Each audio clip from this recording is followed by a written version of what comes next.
Bismillah. Lillahi alhamd. Salam alaikum wa rahmatullahi wa barakatuh. Nous commençons ce live par la grâce d'Allah. Il est 8h10, 20h10. Et j'attends donc les gens qui sont censés être intéressés par ce live. Barakallahu fikum.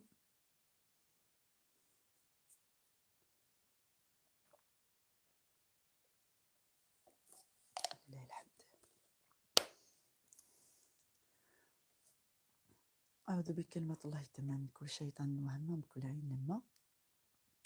Alors dans ce live, on va parler de... Je répéterai ça, une introduction.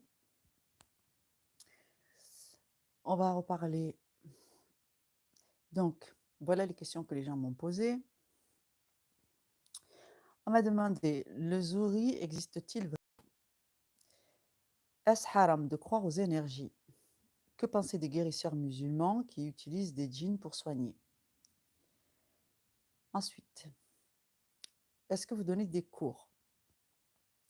Ensuite, les prières, sujet que les gens voudraient me voir aborder, les 3/4 de la nuit.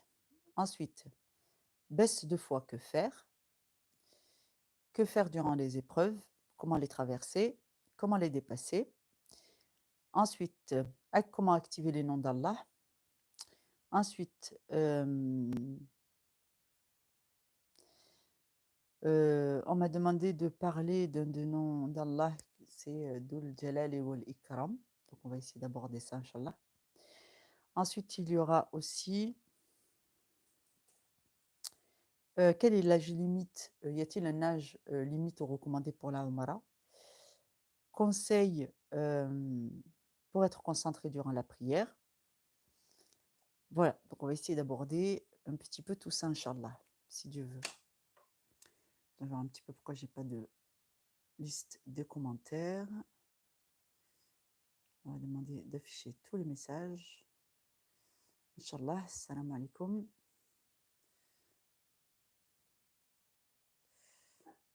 Voilà, si Dieu veut, Inch'Allah, on va pouvoir commencer le live.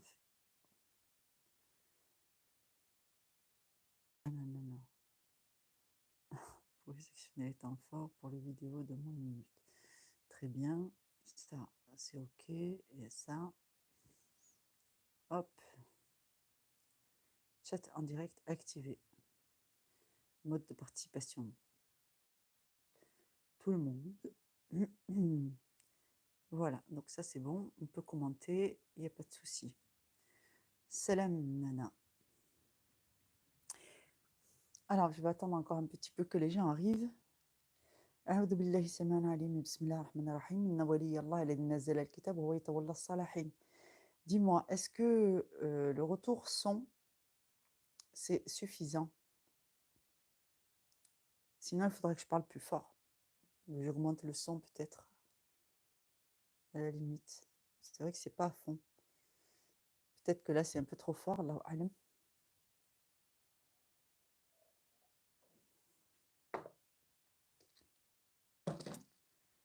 Alors, أعوذ بكلمات الله التامة من كل شيطان وهمة ومن كل عين لمة تبارك الذي بيده الملك وهو على كل شيء قدير بسم الله الرحمن الرحيم. Ah bah c'est parfait, alhamdoulilah alors. Bonjour Nathan, salam alaikum. Donc je profite de ce moment en attendant que les gens arrivent pour vous dire que sur ma chaîne, je propose des suivis. Je vous donne un petit peu le déroulé des choses qui sont constructives et qu'on peut acquérir sur la chaîne Résume l'Islam d'Allah. Globalement, moi, ce que je vous propose, ce sont des diagnostics ruqya, c'est-à-dire que si vous êtes atteint d'un mal occulte, il est plus facile de savoir dans quelle direction diriger le soin et la ruqya, et pourquoi vous êtes aussi patient, quel genre de patience il faut développer, quelles sont les connaissances à acquérir, et quelle est la meilleure ruqya à faire en fonction de votre état réel. Donc, ce que je vous propose, c'est un état de diagnostic. Souvent, grâce au diagnostic, on peut savoir si c'est un sihr. Donc, globalement, l'état, c'est-à-dire si c'est une grosse atteinte ou une petite atteinte. Et en fonction de ça, on va pouvoir déterminer si ça fait longtemps, si ça fait pas longtemps, les dégâts que ça a causés, qu'est-ce qui est rémédiable, qu'est-ce qui n'est pas rémédiable, et les choses qu'on va pouvoir mettre en œuvre en fonction de votre état réel. Donc, le diagnostic de la ruqya, il est indispensable, mais il va toujours de pair avec un diagnostic de la piété. Pour ceux qui ont remarqué que lorsque tu vas faire une ruqya, le raqi, lui, il est obligé, ou le shir, l'imam, il est obligé de te demander où t'en es de ton dîn. Parce que ça va de pair. Et ça ne va pas de pair pour rien, ça va de pair parce que Allah ne donne jamais une épreuve autrement que pour vous faire augmenter en piété, pour que vous vous améliorez dans votre dîn. Donc les épreuves sont là pour vous aider et vous mettre au pied du mur dans l'apprentissage et l'évolution spirituelle. Ensuite, il est très compliqué d'avancer dans la ruqya si on ne fait pas une parole thérapie brève. Ça, c'est le minimum, c'est-à-dire parole thérapie brève, c'est le minimum. C'est-à-dire qu'il faut pouvoir parler à des gens de confiance dans ta communauté parce que ça fait partie des besoins de l'humain et cette parole thérapie qu'on peut faire avec un raqi ou un psy interculturel, eh bien, c'est un bénéfice considérable dans le fait de pouvoir se détacher d'un problème et de ne plus le dissimuler. Vous savez, quand Allah dit « Ja'al haqq wa zaq al-batil », c'est jeter la lumière sur un problème et que ça devient un problème de la communauté et que ce n'est plus un problème qu'on porte tout seul. Bonsoir madame, vous êtes une femme, Allah, Allahu a'lam si je suis très intelligente, mais en tout cas, alhamdoulilah, j'ai l'intelligence qu'Allah m'a accordée. Salam alaikum Abdel. Je suis en train d'expliquer, Nathan. Bon, là, je suis en train de vous expliquer globalement la nature de ma chaîne, le but et ce que je vous propose. Donc, parole thérapie, ça va avec, parce que à chaque fois que vous confiez le problème, d'où ça vient, comment, vos suspicions, vos doutes, vos troubles, les choses qui vous dérangent et que vous ne pouvez confier à personne, vous êtes déjà en phase de libération d'un certain nombre d'énergies qui vous pèsent et surtout d'une espèce de prison mentale où vous seriez seul à devoir porter des choses que les autres ne sont pas capables d'entendre. Ça dépend, il y a des gens qui sont capables d'entendre vos problématiques, quand bien même elles sont extraordinaires. Donc, alhamdoulilah pour ça.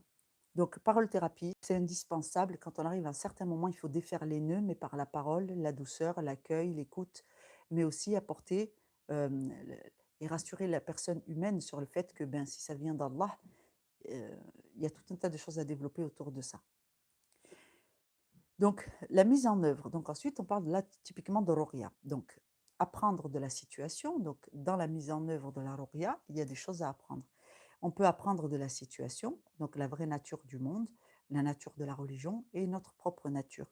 Il faut aussi, donc, à partir de là, apprendre de soi et être capable de se diagnostiquer à l'avenir. Donc, vraiment, c'est vraiment une façon d'augmenter, en fait. C'est un apprentissage réel. La ruqya, si à l'issue de la ruqya, tu as l'impression de pas avoir appris des choses exceptionnelles sur la nature humaine en général, sur la communauté des hommes, sur le règne d'Allah, c'est que tu n'as pas fait une ruqya qui est suffisante. Dans tous les cas.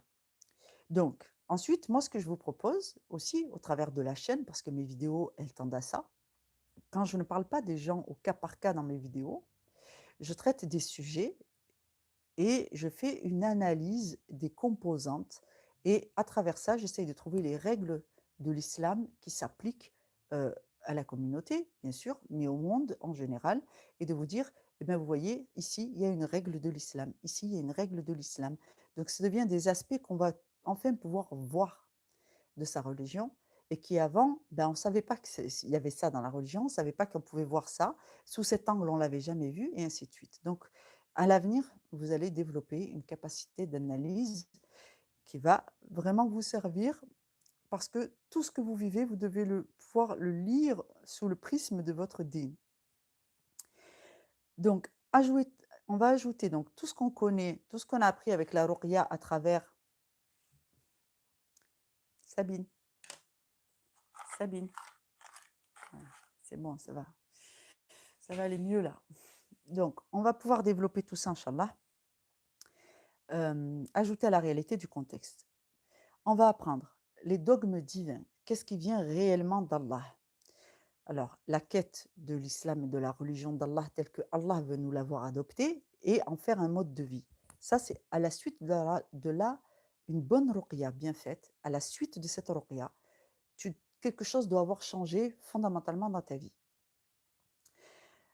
Ensuite, on doit pouvoir arriver à distinguer ce que Allah a voulu pour l'humanité et ce que la société humaine a mis pour essayer de répondre à cette obligation divine qui n'est pas forcément la meilleure réponse, mais qui en est une. Il faut voir si vous vous ancrez dans cette réponse absolument ou si votre façon de répondre à la requête d'Allah, elle est un peu variable. Aussi, ensuite, il y a les précisions, la pression sociale multiple, c'est-à-dire que vous devez être à l'issue d'une ruqya capable de savoir qu'est-ce qui vous a oppressé, quelles étaient les tensions et les problématiques qui vous ont empêché d'avancer et ensuite vous de faire de ce joug et être vigilant à l'avenir en sachant que, des fois il y a des pressions sociales qui s'exercent et quand bien même c'est écrit dans le Coran et ben, on n'arrive pas à croire que c'était ça qui s'appliquait à nous et donc se libérer de ça, inchallah et ça va vous renforcer dans votre chemin de piété. À l'issue de tout ça, vous serez capable de comprendre, d'accepter, de faire le deuil de vos anciennes croyances qui ne sont pas forcément bonnes, qui étaient utiles, mais qui ne sont pas l'islam. C'était juste un processus dans l'apprentissage. Et ensuite, vous allez donc vous remettre à avoir une espérance qualitative, c'est-à-dire qu'elle trouve des solutions et qui va vous permettre de trouver la paix intérieure, de trouver l'équilibre dans vos relations à vous-même, dans la relation aux autres, dans votre pratique de l'islam et de trouver toujours des bons compromis, c'est-à-dire un équilibre dans toutes les situations. C'est ce qu'on appelle l'évolution. L'évolution, c'est la capacité de pouvoir mettre en œuvre toujours des solutions qui sont claires et visibles. Quand les solutions ne sont plus claires et ne sont plus visibles, il n'y a plus de mise en œuvre efficace et donc on commence à stagner. Donc voilà globalement pour ce que ma chaîne est censée apporter aux gens. Et bien sûr, elle est étayée d'un certain nombre de versets, de démonstrations, de lectures coraniques et de ruqya et d'études de cas. Vous avez des questions?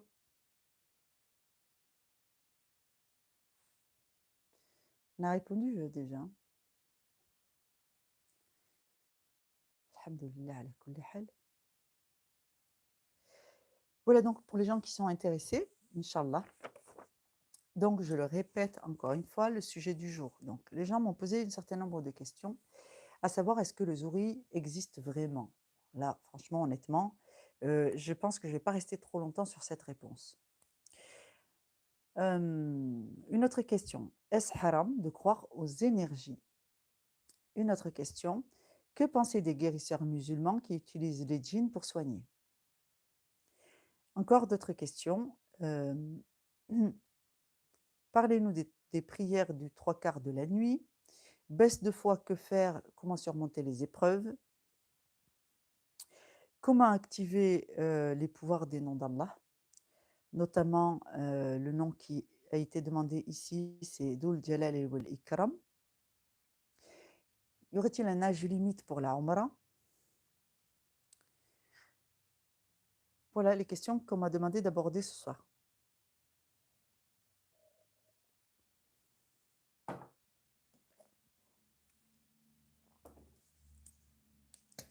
Je vais attendre encore un petit peu et après on va décoller.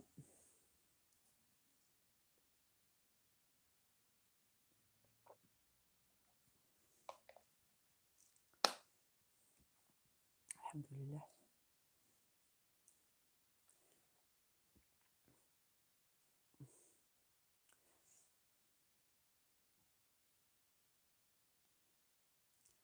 أعوذ بكلمة الله التامة من كل شيطان وهم ومن كل عين لامة.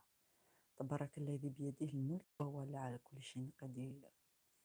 الذي خلق الموت والحياة ليبلوكم أيكم أحسن عملا وهو العزيز الغفور. الذي خلق 7 سماوات طباقا وما ترى في خلق الرحمن من تفاوت فرجع البصر هل ترى من فطور ثم رجع البصر كرتين ينقلب إليك البصر خاسئا وهو حسير ولقد زينا السماء الدنيا بمصابيح وجعلناها رجوما للشياطين وأعتدنا لهم عذاب السعير وللذين كفروا بربهم عذاب جهنم وبئس المصير إذا ألقوا فيها سمعوا لها شهيقا وهي تفوح تكاد تميز من الغيظ كلما ألقي فيها فوج سألهم خزنتها ألم يأتكم نذير قالوا بلى قد جاءنا نذير فكذبنا وقلنا ما نزل الله من شيء إن أنتم إلا في الضلال الكبير قالوا لو كنا نسمع أو نعقل ما كنا في أصحاب السعير فاعترفوا بذنبهم فسحقا لأصحاب السعير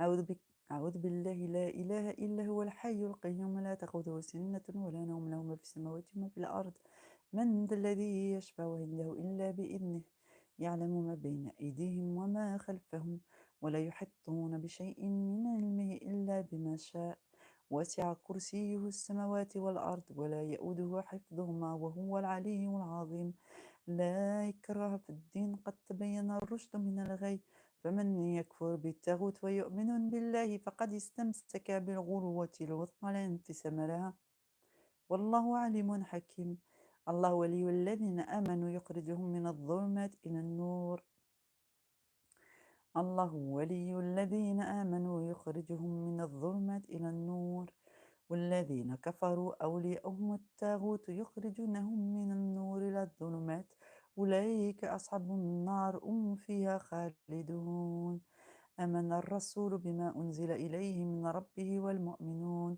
كلنا آمن بالله وملائكته وكتبه ورسله لا نفرق بين أحد من رسله قالوا سمعنا وأطعنا غفرانك ربنا وإليك المصير لا يكلف الله نفسا إلا وسعها لها ما كسبت وعليها ما اكتسبت ربنا ولا تؤاخذنا إن نسينا أو أخطأنا ربنا ولا تحمل علينا إصرا كما حملته على الذين من قبلنا ربنا ولا تحملنا ما لا طاقة لنا به واعف عنا واغفر لنا وارحمنا أنت مولانا فانصرنا على قوم الكافرين صدق الله العظيم بسم الله الذي لا يموت السلام عليكم comment allez-vous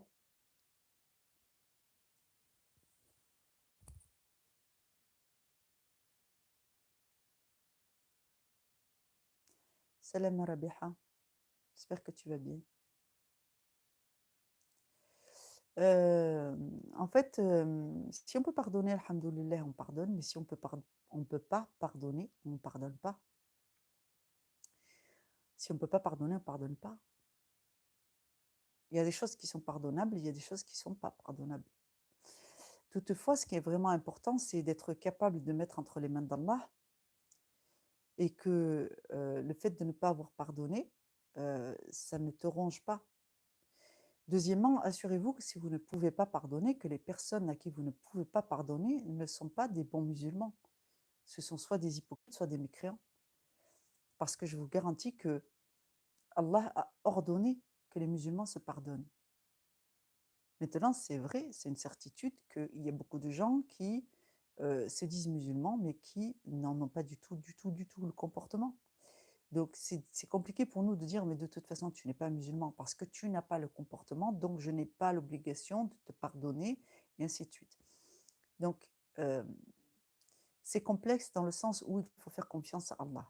Si ton instinct te dit, ben, écoute, là, je ne pardonne plus, alors effectivement, c'est que dans ton cœur, tu penses que cette personne a commis des actes qui font qu'elle n'est plus musulmane. Tu pourras éventuellement reconsidérer la question si la nature de ses actes change, si la nature de son comportement, sa nature intérieure, la nature de ses mots, et tout ça change, c'est-à-dire qu'elle aura vraiment soumis son être à Allah, que tout sera différent, ça ne sera plus la même personne, tu pourras toi-même t'en rendre compte, et qu'elle se souvienne de ces choses anciennes, ou que à l'occasion d'une discussion, si ça rejaillit, elle te demande pardon. Donc, il faut accorder aussi le temps. Donc, rien ne t'impose. Si tu penses que ici, tu vois, il y a tellement d'ingrédients, Allah fait confiance, Allah t'a dit, ta part de religion, c'est que tu dois faire confiance à ton jugement, mais tu dois aussi connaître ta religion. Donc, Allah n'attend pas de vous que vous pardonniez inlassablement, incessamment à tout le monde dans votre vie. Il y a des critères à respecter. Il y a des critères pour le pardon. Tu ne pardonnes pas à quelqu'un qui est un criminel, sa vie à pardonner. Non. Ce qui fait, c'est que tu ne dois pas laisser ronger par la haine. Et le contraire de pardonner, c'est d'être vigilant et de considérer que cette personne, eh ben, il faut la tenir à l'écart, surveiller son comportement, parce qu'elle est susceptible de te nuire encore et encore et encore et encore et encore. Dans ces cas-là, Allah a donné plusieurs règles. Il a dit, éloignez-vous d'eux pour un temps. Donc, tu vois, il y a plein de choses à mettre en place comme ça. Et après, la vérité, c'est que la nature de l'islam, c'est ça, c'est-à-dire qu'à partir du moment où tu connais les lois, c'est entre toi et Allah. C'est-à-dire que même moi, je ne suis pas en mesure de te dire, tiens, toi, dans ton cas, le bon comportement, c'est ça. Toi, dans ton cas, le vrai bon comportement, c'est puisque si tu ne peux pas pardonner pour l'instant, alors éloigne-toi d'eux quelque temps et confie ça à Allah. Mais dans ta relation à Allah, confie aussi à Allah ce qui te préoccupe. Et Allah t'apportera certainement des éléments de réponse, à savoir si il faut leur accorder juste du temps, si c'est pardonnable ou ça ne l'est pas. Et avec le temps, tout ça va se décanter parce que c'est Allah qui guide. Donc, d'ailleurs, Allah, Lahul Kibriya, dit dans le Coran, euh, il dit au prophète, alayhi salatu wassalam, il dit, écarte-toi d'eux quelque temps et accorde-leur un délai. Donc, ici, dans le cas, quand on n'arrive pas à pardonner, je dirais la même chose aux gens. Éloigne-toi d'eux quelque temps et accorde-leur un délai, parce que c'est Allah, en fait. C'est à Allah que tu accordes le délai, et pas forcément à eux. Ainsi, tu réponds à une demande de Sa Majesté Allah lui-même. C'est Allah qui demande un délai. Parce que derrière, le plan d'Allah est au-dessus. Allah a d'autres projets. Donc il te dit, laisse-moi ce délai, que je leur laisse à eux, mais en fait c'est un délai pour moi parce que j'ai des projets. J'ai des projets, et Inch'Allah, wala sawfa yu'tika rabbuka fatarda. Et ainsi, Allah te donnera en échange et tu seras satisfait. Globalement, c'est ça. Salam alaikum, je suis contente que tu sois là, Rabiha. C'est bien. Tu as reçu une notification, je suppose. Merci Wahab, salam alaikum. Donc, en fait, moi, j'avais déjà fait une vidéo où je parlais de Zouri. Alhamdulillah, c'est ma boisson gazeuse, elle est bien passée.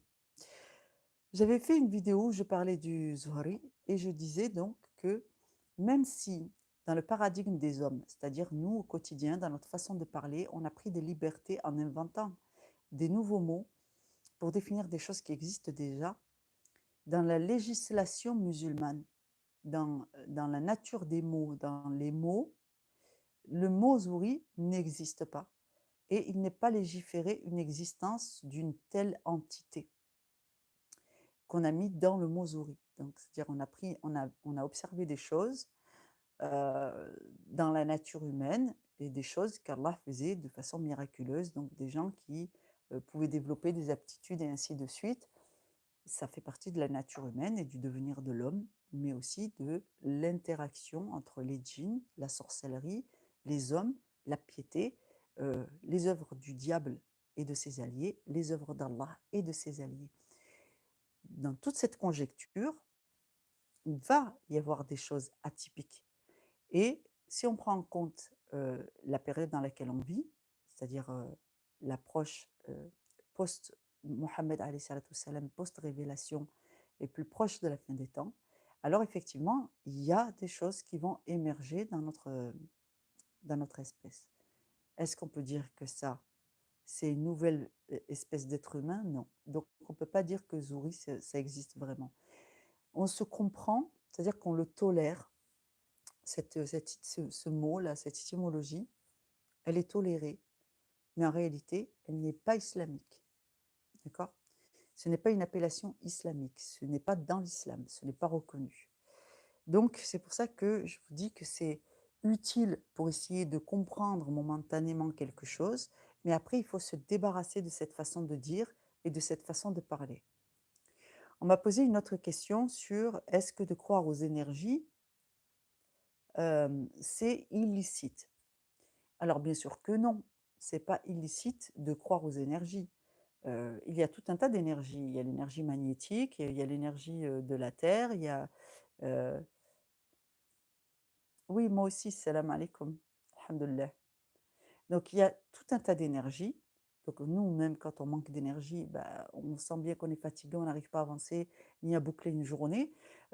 L'énergie solaire, l'énergie électrique, l'énergie, des individus, l'énergie non, même la radio, tu vois? Donc même l'énergie de la radio, les énergies telluriques, l'énergie est une réalité dans notre monde.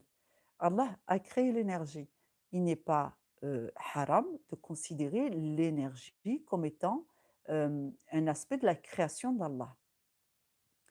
Toutefois, ce qui est interdit en islam, et vous retrouverez toujours le même fond, c'est d'attribuer à l'énergie un pouvoir qui en réalité est celui d'Allah. Donc l'énergie ne se crée pas elle-même, l'énergie n'émerge pas de nulle part, et l'énergie circule, c'est vrai, mais tout ça par la permission d'Allah. Donc nous n'avons pas le droit de considérer que l'énergie en elle-même est quelque chose à diviner. Voilà. Et donc au nom de l'énergie, inventer des choses. Donc, par exemple, l'énergie de la prière est une énergie réelle qui apporte l'apaisement dans le cœur de l'homme, qui rééquilibre son énergie, qui rééquilibre son mental et ses émotions, et qui monte vers Allah. Cette énergie, elle est réelle. Et Allah dit que dans le raïb, c'est de la lumière. Donc, sur le plan spirituel, l'énergie de la piété prend une forme lumineuse. De la même façon, la colère génère de l'énergie négative. Ok. Vous voyez, quand on est en colère, et ben, d'un coup, on a une montée d'adrénaline. Cette énergie-là, elle existe, elle est négative. Donc, il y a une polarité dans les énergies.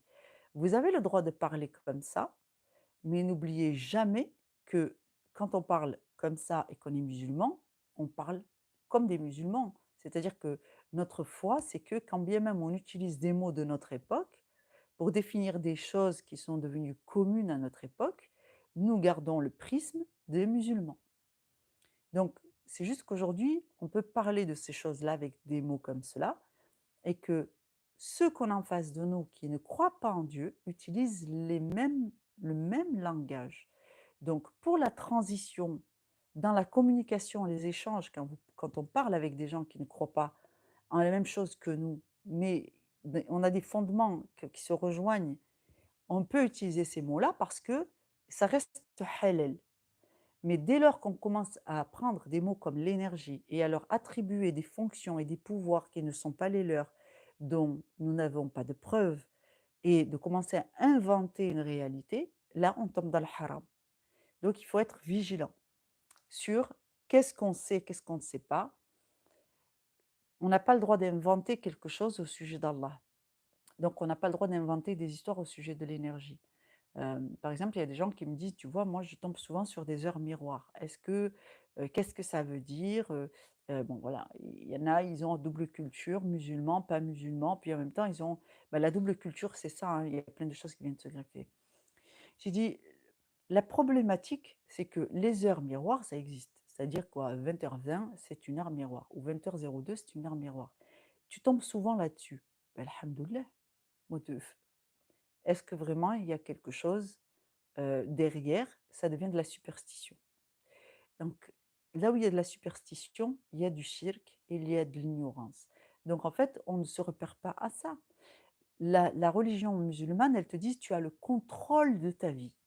Allah te donne une part de libre arbitre par laquelle il te donne le pouvoir de contrôler ta vie, tes choix et tes croyances. C'est toi qui vas les construire. Eh bien, hurimat alaykum, Allah vous a interdit tout ce qui relève du hasard. Donc, si tu ne sais pas pourquoi, toi, ça fait 3 fois que quand tu regardes la pendule, tu as des heures miroirs ou des heures inversées, eh ben, alhamdoulilah, est-ce que ça a vraiment de l'importance? Non, ça n'en a pas. Ce qui est vraiment important, c'est est-ce qu'aujourd'hui tu as décidé que tu allais faire une zakat surérogatoire? Est-ce qu'aujourd'hui tu as passé à faire toutes tes invocations quand tu sors de chez toi, quand tu rentres dans ta voiture? Est-ce que tu as fait tes ablutions? Est-ce que tu as pensé à refaire tes ablutions quand tu les as perdues? Ce sont ces actions-là qui sont tangibles et concrètes qui vont faire la différence et non pas les heures miroirs. N'oubliez pas que toute la journée, vous êtes tentés, vous avez des tentations. Nous sommes tous soumis à la tentation, celle de laisser ces choses-là rentrer en fait dans notre quotidien et prendre de la place. Donc, tout ce qui est basé sur la superstition et qui n'a pas de source islamique, vraiment, eh ben, on s'en occupe pas. Donc, on peut le constater, on dit: «Ah oui, subhanallah, ça fait 3 fois aujourd'hui que, je regarde l'heure et qu'il fait des heures, comme ça, avec une symétrie». En fait, c'est ça. On a repéré la symétrie. Bon, ben, alhamdoulilah, j'ai vu une symétrie. Barakallah, c'est tout. Il y a pas à chercher à en tirer des informations, des conclusions parce que absolument rien dans notre religion nous dit qu'il y a quelque chose de bon pour nous là-dedans. C'est plutôt le contraire. Voilà. Donc voilà, ça c'est pour les énergies et les heures miroirs et les jargons modernes qui viennent se greffer à des croyances musulmanes. Donc il faut faire attention. Une autre question, hem, vous pouvez interagir, hein, avec plaisir. Une autre question, que penser des guérisseurs musulmans qui utilisent les djinns pour soigner? Alors,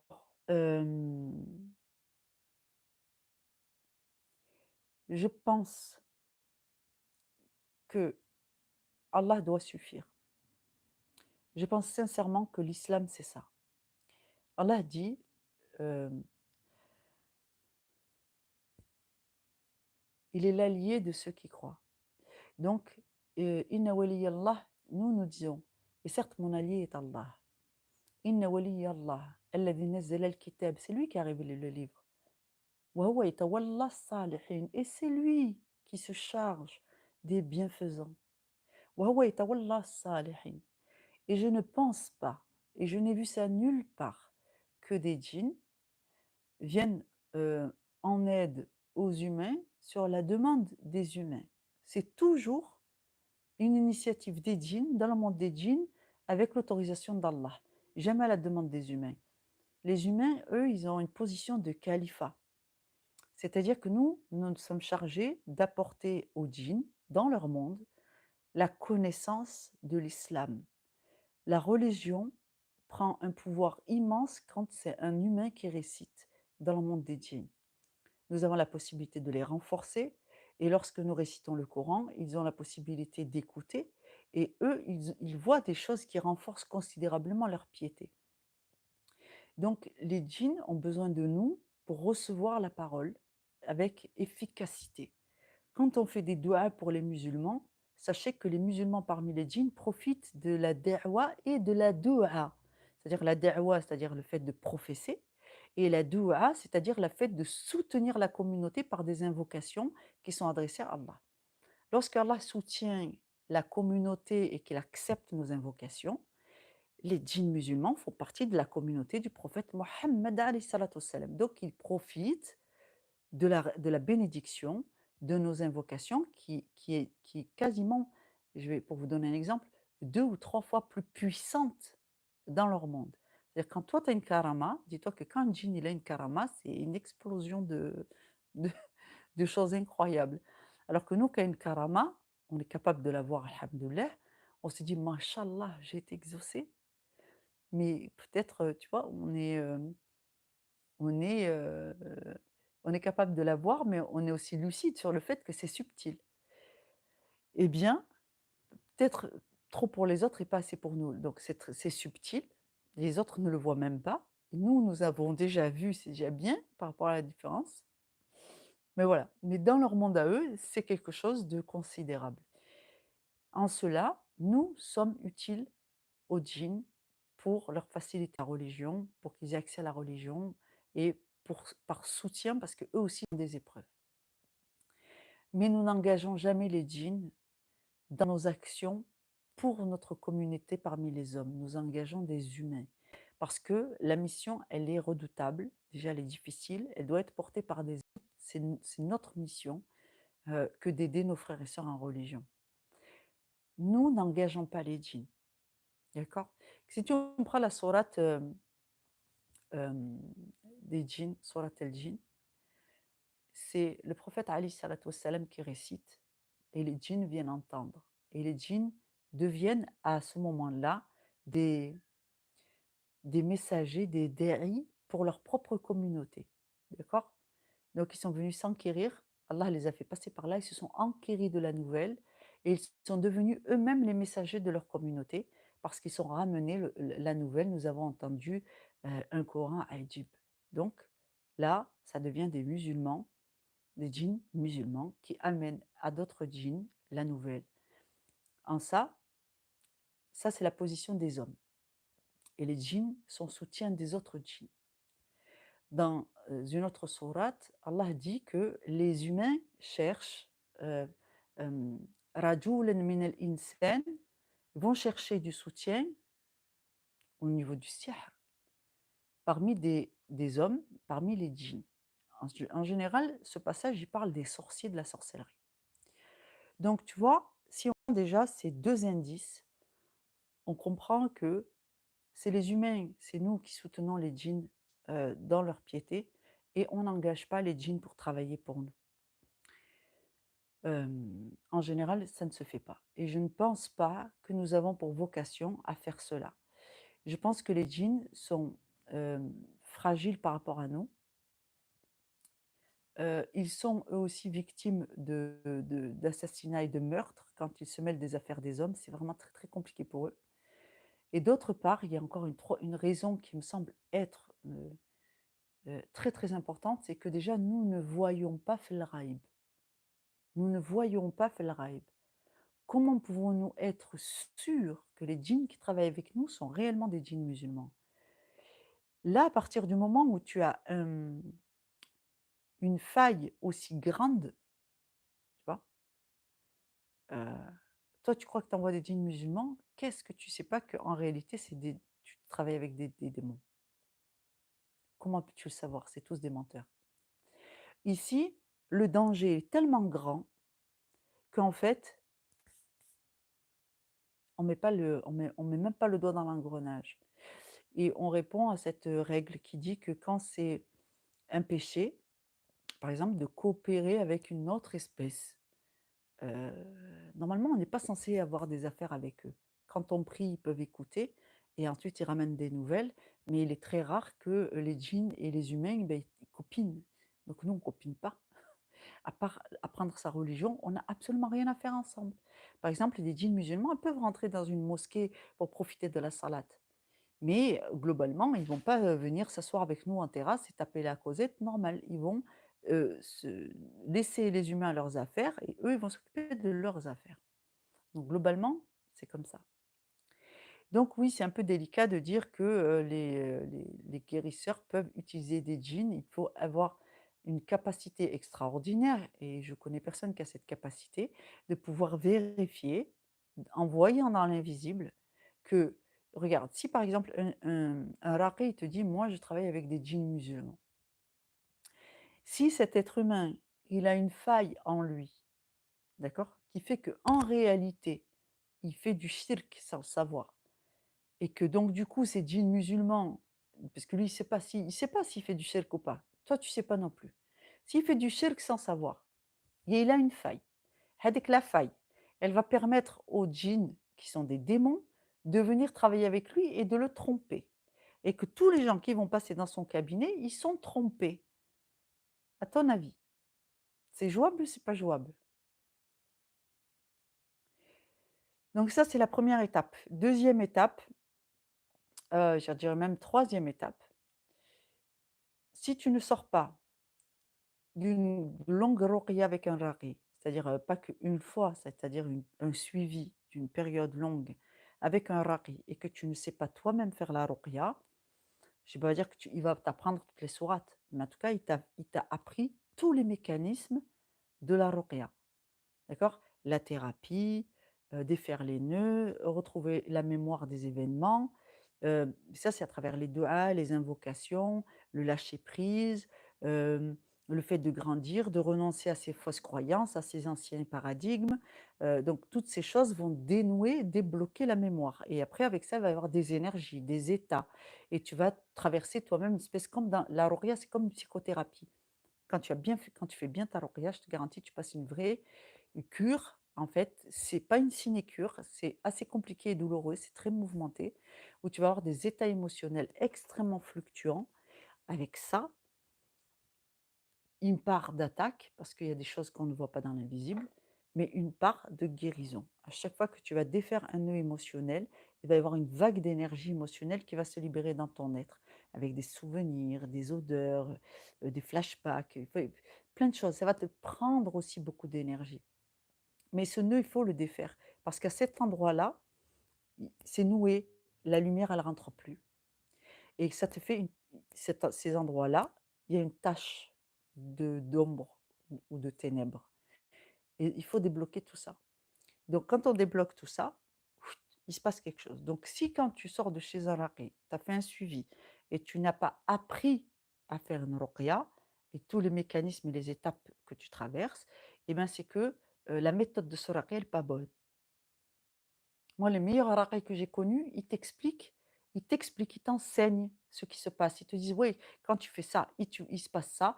Pour se débarrasser de ça, il faut telle plante, il faut telle sunna, il faut telle ruqya, il faut tel passage du Coran, il faut ça, il faut ça, il faut ça. Et donc, du coup, globalement, ils te donnent tous les éléments dont tu as besoin pour pouvoir cheminer et évoluer seul. Ensuite, j'ai vu sur internet, sur le net, qu'il y avait des rares qui te disaient: «Moi, tu me payes un abonnement et j'envoie des djinns musulmans». Alors là, je peux juste vous garantir que je n'ai jamais considéré que c'était une pratique islamique recevable. Ça, c'est mon avis, pour toutes les raisons que j'ai énoncées et donc vous pourrez revoir cette vidéo parce que ce live, bon, ça va finir dans les vidéos, donc vous pourrez repasser ce live. Donc ce n'est pas une méthode de la sunna, d'accord? Ce n'est pas une méthode de la sunna. Donc dans la ruqya, il faut respecter la méthode de la sunna. Et si tu ne respectes pas la méthode de la sunna, tu dois au moins respecter la base du fondement, c'est d'invoquer Allah et d'utiliser les textes coraniques. Donc s'il manque des éléments de la sunna, tu dois au moins retrouver les éléments de l'invocation pure que tu retrouves dans le livre d'Allah, donc le Coran. Voilà, globalement, ce que j'en sais, c'est pour ça que je ne recommande pas d'aller consulter des raqis qui continuent à se définir zouri. Parce que déjà, si ce sont des bons musulmans, ils ont compris qu'il fallait vraiment s'attacher à ce que Allah enseigne et que même si ponctuellement tu peux employer ce terme, le temps de chercher la vérité, quand tu trouves la vérité, normalement, tu dois te débarrasser de ce, ce vocable, ne plus l'utiliser et enseigner qu'en réalité, c'est Allah qui donne les karamas, c'est Allah qui définit la nature des êtres, que ce qu'on appelle zouri, c'est qu'au fil des temps, Allah vous demande de faire des invocations, de prier, de vous protéger pendant votre relation avec votre conjoint, votre conjointe. Si nos parents, nos arrière-grands-parents n'ont pas respecté toutes ces recommandations, si l'un d'entre eux était possédé pendant qu'il a euh, comment te dire, engendrer en fait son fils pendant une longue période de possession. Par exemple, il y a des femmes, elles sont possédées pendant 20 ans. Elles sont possédées pendant 20 ans, mais elles mettent quand même des enfants au monde. Cet enfant, il aura une particularité. Vous comprenez ce que je veux dire? Donc, Zouria, ça vient de là. Ça, c'est pas quelque chose de nouveau. Dans le seul fond du sujet, c'est: es-tu musulman? Te soumets-tu à Allah? Les djinns sont censés être musulmans. Les humains sont censés être musulmans. Alors que si, dans tes origines, il y a eu une hybridation, et alors? Est-ce que la question fondamentale, c'est pas toujours la même? Donc, si tu es musulman, sache que à l'époque là où on est dans une époque qui annonce, et tout le monde le sait, l'antéchrist. Ça veut dire que les frontières entre le réel, l'irréel, le visible ou l'invisible, elles sont en train de s'affiner. Donc bien sûr que dès que les frontières s'affinent, il y a des choses qui ressortent. Nous, on va sentir la différence. Donc, il va y avoir des phénomènes. Maintenant, si déjà tu as une hybridation dans ta ligne généalogique et qu'en plus, toi, ça fait 50 ans que tu es مسحور, 30 ans que tu es مسحور, il y a 17 sihr, il y a eu 3 possessions, il y a beaucoup de hirin, qu'est-ce que tu crois qui va se passer? Et à un moment donné, ben, les forces occultes qui vont t'oppresser, elles vont être tellement grandes que toi, tu vas être coincé entre deux mondes. Le problème, c'est qu'on est des humains. Il ne faut pas demander à un être humain qui est musulman d'accepter des conditions de vie de djinn. Vous n'avez pas le droit d'accepter ce qui n'est pas dans votre nature. Globalement, ce que je veux dire, c'est qu'il y en a parmi nous qui nous disent bah, tu sais, moi, je suis mariée avec une génie. Moi, il y a des gens qui m'ont contacté pour me dire moi, je suis mariée avec une génia et personne qui la voit. Je dis qu'est-ce que je peux faire pour toi? Il me dit rien, juste pour discuter. Ben, je dis ben, moi, en fait, tu n'es pas censé accepter ça si tu es musulman. Donc, point. Donc, soit tu me dis: «J'aimerais, me débarrasser de régler cette situation» et là, je vais essayer de t'aider. Soit tu me dis: «Moi, j'en suis satisfait, c'est juste pour me faire voir» et je lui dirais: «Beh, va te faire voir ailleurs». Parce que vraiment, quand on est musulman, on doit respecter les règles. Globalement, c'est ça. Donc, le meilleur moyen de se protéger pour quelqu'un qui se dit zouri, donc qui a cette hybridation et qui a cette connexion soit par le sihr, soit par le sang avec le monde invisible, c'est de se perfectionner dans l'adoration d'Allah, notamment de passer par le tawhid et d'être extrêmement vigilant pour tout ce qui touche à shirk. Vraiment, une vigilance comme jamais. Et même si dans votre pratique, vous n'êtes pas parfait, il faut que votre intention de rester dans le tawhid, elle soit inébranlable. Donc vous devez être d'une vigilance extrême. Si vous avez cette particularité et que vous sentez que la pression, sur vous, elle s'exerce entre le sihr, heu, le le fait que les frontières du visible et de l'invisible, elles sont en train de s'affiner pour vous, le tawhid, le tawhid, le tawhid, le tawhid, le tawhid, le tawhid, le tawhid, le tawhid. Faites toujours, toujours en sorte de toujours vous vous attacher très, très, très, sincèrement dans les actes de la vie quotidienne à quelque chose qui est: «Allah me suffit». Donc vous devez bien apprendre vos versets, vous devez bien apprendre la religion, vous devez lire le Coran, vous réfugier dedans. Vous devez avoir des références et des sources islamiques pour régler tous vos problèmes. C'est-à-dire, tu as un problème moral, tu as un problème avec une collègue de boulot, tu as un problème avec, excusez-moi, une expression, la connasse de la compta, c'est une expression que tout le monde aime aujourd'hui.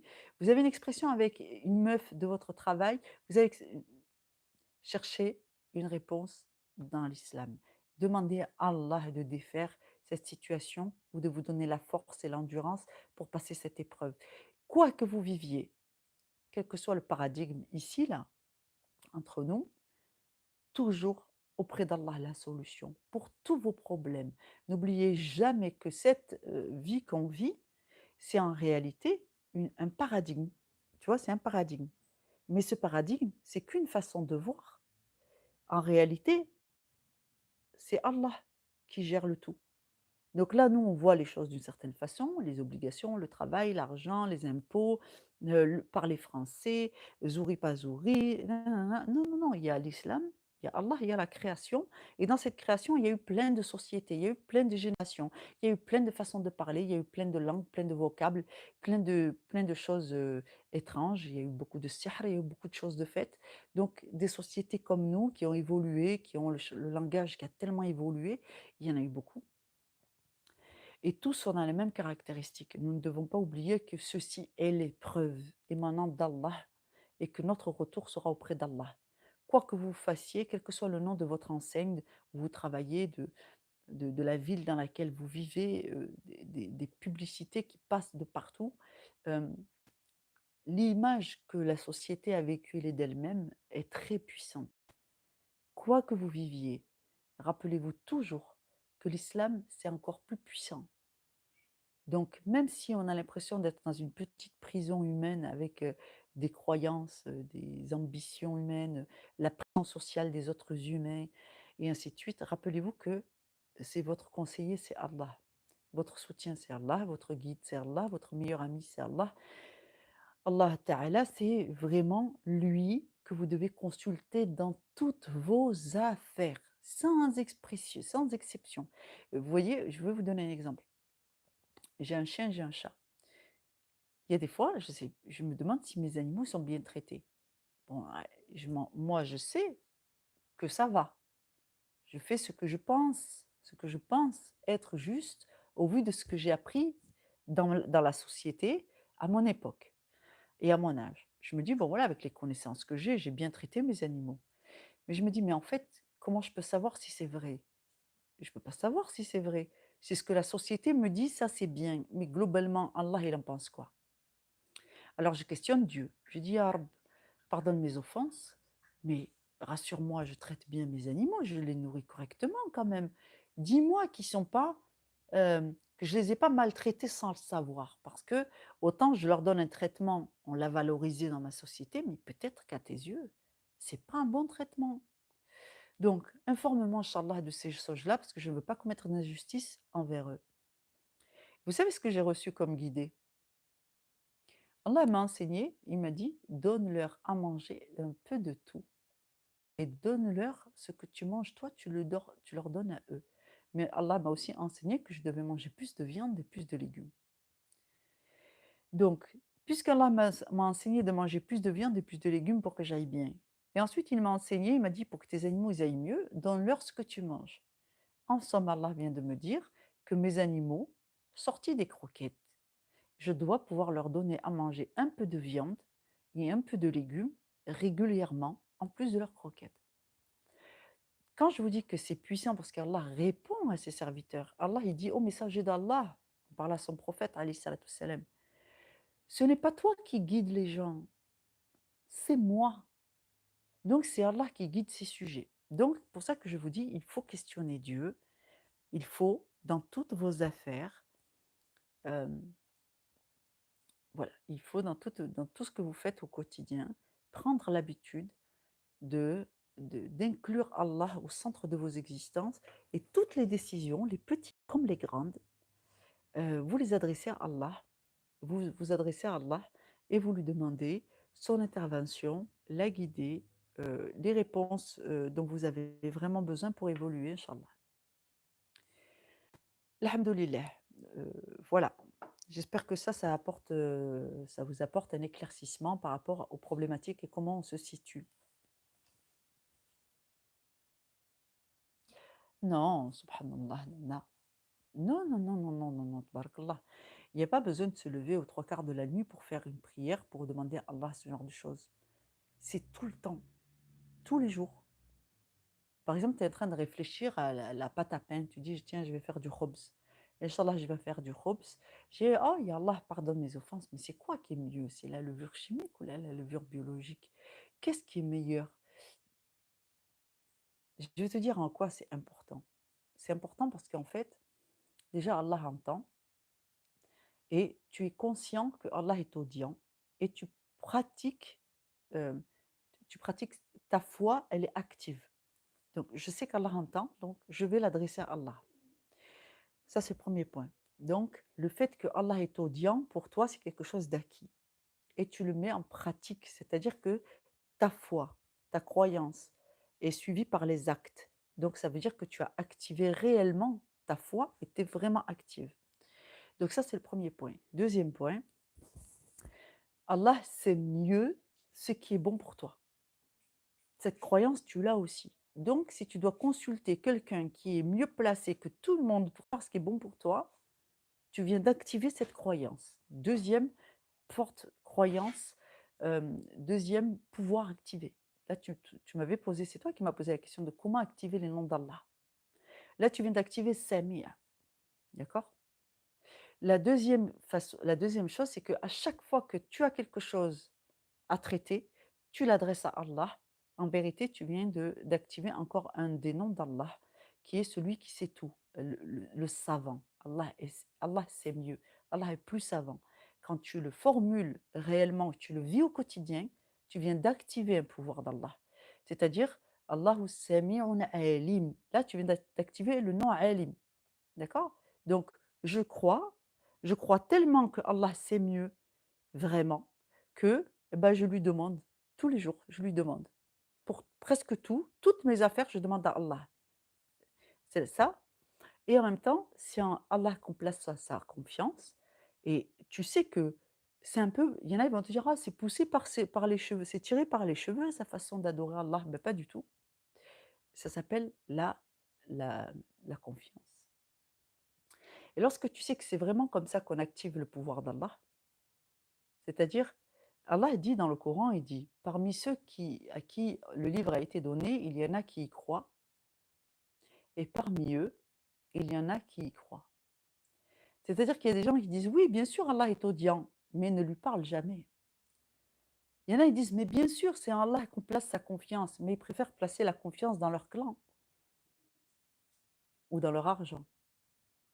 Donc, les actes, quand ils sont suivis, la foi doit être suivie par les actes. Lorsque la foi et les actes sont ensemble et que tu le donnes à Allah, eh bien, ça y est, tu viens d'activer un des noms d'Allah. Donc, c'est comme ça qu'est l'islam. Parce que Allah guide en temps réel. Ce n'est pas, tu vois, ce n'est pas quelque chose de lointain, c'est actuel.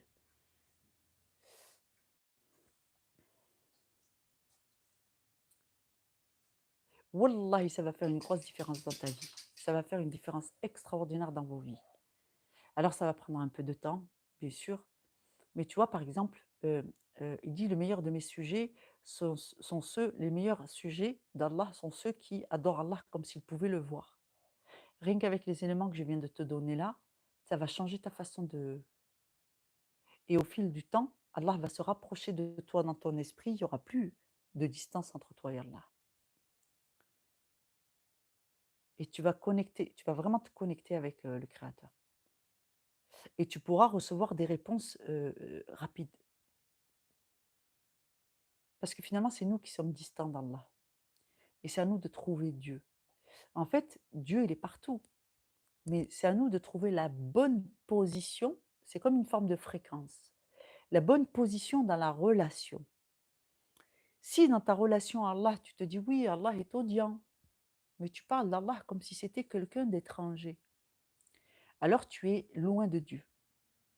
Mais quand tu parles d'Allah comme si c'était ton ami le plus proche, le plus intime, à qui tu confies tout, plus proche que ton journal intime, en vérité, la plupart d'entre nous, les sœurs, notamment parce qu'on est aussi des femmes, les femmes fonctionnent beaucoup comme ça, on a besoin d'intimité avec quelqu'un qui nous soit proche, qui nous comprenne et avec qui on se sent en sécurité. La plupart d'entre nous, nous avons pris Allah pour confident. Salam alaikum. Donc, nombre d'entre nous ont pris Allah pour confident. Et puis au fil du temps, cette relation avec Allah, elle s'est effilochée, à cause des épreuves notamment. Heu, voilà. Donc les épreuves que nous vivons, nous, personnellement, mais aussi la nature de la société qui tend à te regarder un peu comme un fou quand tu cultives cette relation avec Allah. Donc du coup, heu, on est influencé et on s'est mis à être distant avec Allah et en cela, nous avons perdu notre connexion parce que nous avons perdu la nature, privilégiée, intime, de confiance, que nous avions dans notre relation à Allah et c'est ça qu'il faut retrouver et ainsi, le pouvoir d'Allah s'active, quand le sujet que nous sommes, chacun d'entre nous est un sujet de sa majesté, devient réellement un serviteur. Le sujet devient un serviteur, il active sa propre piété et ensuite il devient un confident, puis un ami. Et ainsi, vous pouvez devenir un ami d'Allah, en plus d'être son serviteur. D'accord? On part toujours de ce point-là.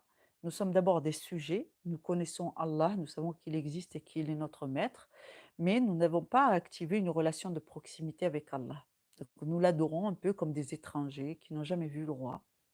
Et puis, il arrive un jour dans notre piété, on se dit: «Non mais c'est pas possible, je ne peux pas continuer comme ça, je me sens seul, je me sens loin, je me sens, laissé pour compte». J'ai l'impression que on s'occupe pas de moi et et on ressent tous le besoin, de développer cette relation de proximité avec Allah. Alors la bonne nouvelle, c'est que, Allah l'accorde à tout le monde. Il n'y a pas de laisser pour compte. Est-ce que vous avez, d'autres questions? Inch'Allah.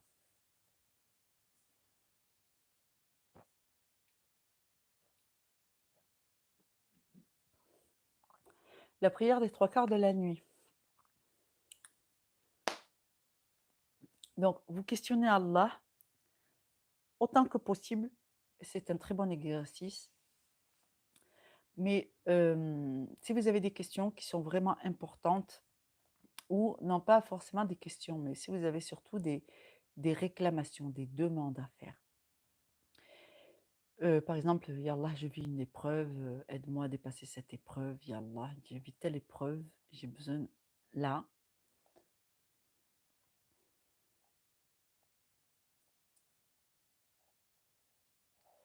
alors pour être concentré dans la prière, il est bien de ne pas avoir trop de distractions, de distractions dans le divertissement au cours de ta journée. Si tu passes la journée à courir, à oublier Dieu plusieurs fois dans la journée, mais vraiment oublier quoi, tu as oublié Allah jusqu'à que la prière, elle te dise: «Tenen, c'est l'heure de la salat». À chaque fois que tu passes une journée où tu oublies Allah de longs moments et tu commences à te perdre dans des activités qui finalement te prennent ton investissement émotionnel, eh ben, tu auras du mal à te concentrer dans la prière. Et ce qui est recommandé, c'est de s'éloigner des distractions et des divertissements qui t'absorbent. Tout ce qui va t'absorber ton attention dans la journée, eh ben, cette attention qui aura été absorbée dans la journée, elle va te distraire pendant la salade.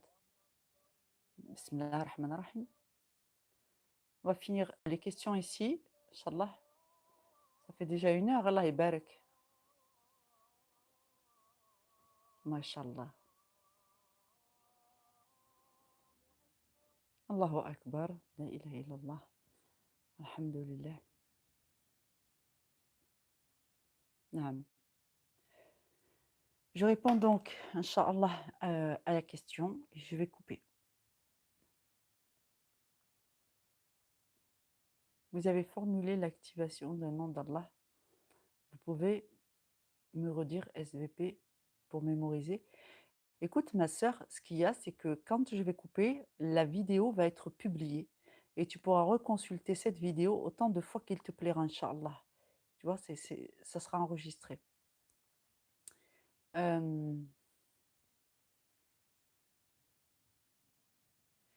Voilà, tabarakallah. Pour le nom d'Allah, Wallah, je vous jure que c'est la vérité. Prenez un exemple. Par exemple, aujourd'hui, j'ai rien fait de folie. Je suis allée, un café, je n'aime pas trop y aller parce que j'aime pas comment il est fréquenté, mais ça m'arrive d'aller boire mon café. Je suis allée boire mon café. Sans faire attention, je parlais avec des gens que je connaissais et sans faire attention, j'ai entendu dans le fond une chanson qui était très malsaine en plus, vraiment avec des gros mots, tu vois? Et j'ai entendu la chanson et je me suis dit: «Moi, c'est pas grave, je suis pas venue pour ça, tu vois? Je vais me contenter de parler avec les gens avec qui je suis». Et ben, je peux te jurer que quand j'ai quitté cet établissement, j'ai pris ma voiture pour aller faire ce que j'avais à faire et ben, la chanson, elle tournait en boucle dans ma tête. J'étais choquée parce qu'en fait, c'était une chanson, pleine d'insultes, pleine de gros mots, enfin, tu vois? Avec des choses malsaines plutôt. Et donc du coup, moi, je surveille mes pensées. Je fais partie des gens qui essayent de surveiller leurs pensées. Et s'il y a une pensée qui est pas jolie, que je valide pas et qui me convient pas et tout, je dis: «Astaghfirullah». Et ben, j'ai passé la moitié de mon trajet à dire: «Astaghfirullah, astaghfirullah, astaghfirullah, astaghfirullah, astaghfirullah, astaghfirullah». Ça s'est gravé dans mon esprit. J'arrivais plus à m'en débarrasser. Donc il faut faire attention à ce qu'on laisse rentrer dans sa tête parce que ça finit par vous envahir et pendant que toi, tu es en train de croire que tu conduis tranquillement et que tu penses à tes enfants, et ben, en arrière-fond, tu as toutes les insultes et toutes les obscénités que tu as pu voir dans la journée qui sont en train de passer en boucle. Et c'est comme ça aussi qu'on laisse rentrer les pensées négatives, les ouest donc toutes ces choses. Donc il faut être vigilant. Donc plus tu te passionnes pour des choses, tu laisses, ton attention à être happée par des choses, et bien plus ça va être difficile de se concentrer dans la prière. Donc si tu n'as pas le choix, ce que je te recommande, c'est que tu sais que ça va être l'heure de la prière, tu anticipes, tu fais un temps calme, 10-15 minutes avant, tu commences, tu vas faire ton wudu si tu peux, 15 minutes avant ta salade, tu fais ton wudu, tu prends ton livre, tu lis un passage ou un verset, ou alors tu médites un passage et un verset, ou alors tu récites les noms d'Allah et tu tentes de te concentrer sur quelque chose de ton dîn, ou tu fais de l'estirfar, ou tu fais quelque chose qui a un lien avec l'islam, et tu essayes de te mettre, de redescendre déjà, et de faire une espèce de coupure, de sas entre le moment de la salat et le reste. Et ainsi, quand tu vas venir aller à ta prière, tu seras déjà concentré sur Allah. Tu auras déjà commencé à préparer ton être à la rencontre. Donc, ça peut être une possibilité, comme la deuxième qui est plus efficace, c'est d'essayer de penser à Allah pendant les activités de la vie courante. Quand tu emmènes tes enfants à l'école, tu essayes de penser à Allah, tu parles avec tes enfants d'Allah. Quand tu prends ta voiture, tu récites ce que tu connais du Coran, tu dis Bismillah, tu fais tes invocations de protection et tu essayes de te baigner ton esprit et ton cœur dans le Coran tout au long de la journée. Tu fais beaucoup d'istighfar, tu peux faire du takbir, tu peux dire Alhamdulillah, la ilaha illallah, Allahu Akbar. Tu, tu peux étayer toute ta journée de faire ces choses-là parce que c'est une sunna, c'est recommandé. Voilà. Donc, je vais quand même interrompre ici. J'espère que je vous ai apporté les réponses que vous souhaitiez. Les trois quarts de la nuit, oui. N'oubliez pas quand vous faites vos prières, alhamdoulilah, ne vous rendez pas malade, d'accord? Vous faites vos salats au maximum et quand vous bâillez, que vous n'en pouvez plus, que vous avez les yeux qui ferment, soyez satisfait d'Allah et allez vous coucher avec la satisfaction qu'Allah vous l'accorde, Inch'Allah. Barakallahu fikoum. Il n'y a pas d'âge limite pour la ruqya. Qu'est-ce que je raconte? Pour la umrah. Il n'y a pas d'âge limite pour la umrah, sauf si vos moyens sont restreints et que vous savez que vous ne pouvez en faire qu'une. Choisissez un âge où vous avez encore de l'énergie. N'attendez pas d'être trop vieux parce que Allah vous pardonnera de ne pas être parfait. Pour faire la umrah, ce n'est pas une condition impérieuse que d'être parfait pour faire la umrah. Ce n'est pas, ça, ce serait une nouveauté. Ce n'est pas le cas. Mais par contre, Allah vous demande d'être capable de bien vous comporter quand vous partirez là-bas avec. Donc, ayez une bonne éducation, ayez la bonne approche et qu'Allah vous facilite. Salam alaikum wa rahmatullahi wa barakatuh.